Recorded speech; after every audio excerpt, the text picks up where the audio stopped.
UP, Punjab समेत कई राज्यों में अगले साल विधानसभा चुनाव होने हैं, लेकिन इससे पहले मोदी सरकार ने ओबीसी आरक्षण को लेकर मास्टर स्ट्रोक खेला है। पिछले कई दिनों से संसद में जासूसी कांड, कृषि बिल समेत कई मुद्दों को लेकर जमकर हंगामा हो रहा था, लेकिन बीते दिनों मोदी सरकार ने ओबीसी आरक्षण से जुड़ा बिल जैसे ही पेश किया, विपक्ष ने बिना देर किए समर्थन जता दिया। बिल पास होने के बाद अब राज्यों को ओबीसी लिस्ट तैयार करने का अधिकार मिलेगा। इस बिल के पास होने से मोदी सरकार के दोनों हाथ में ही लड्डू दिखाई दे रहा है। दरअसल महाराष्ट्र में मराठा के अलावा गुजरात में पाटीदार, राजस्थान में गुर्जर, हरियाणा में जाट, कर्नाटक में लिंगायत के साथ साथ यूपी, बिहार में भी कई जातियां खुद को ओबीसी लिस्ट में शामिल करके आरक्षण का लाभ देने की मांग कर रही हैं। ऐसे में कई राज्य सरकार केंद्र सरकार पर ही आरोप लगाकर खुद बचने की कोशिश कर रही थी, लेकिन ओबीसी बिल पास होने से एक बार फिर पावर राज्यों के पास चला गया है। अब जब संशोधन विधेयक संसद के दोनों सदनों से पारित होकर राष्ट्रपति का दस्तखत पा लेगा, तो फिर से ओबीसी लिस्ट तैयार करने का अधिकार केंद्र से राज्यों को ट्रांसफर हो जाएगा। ऐसा होने पर राज्य सरकारें अपनी तरफ से किसी जाति को ओबीसी लिस्ट में शामिल कर पाएगी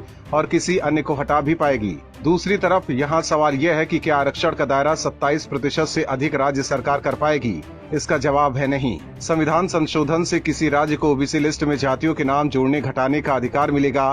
किसी राज्य की मौजूदा ओबीसी लिस्ट में भले ही 10 या 50 और जातियों के नाम जुड़ जाए, लेकिन उनके आरक्षण का दायरा 27% ही रहेगा। आपको बता दें कि किसी राज्य को ये अधिकार नहीं मिलने वाला कि वो ओबीसी लिस्ट को बढ़ाकर आरक्षण की सीमा भी बढ़ा दे। माना जा रहा है कि इससे फायदा बीजेपी को ही होगा।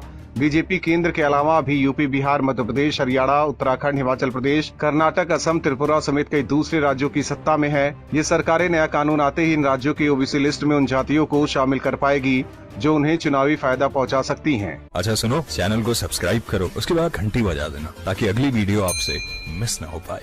Thank you.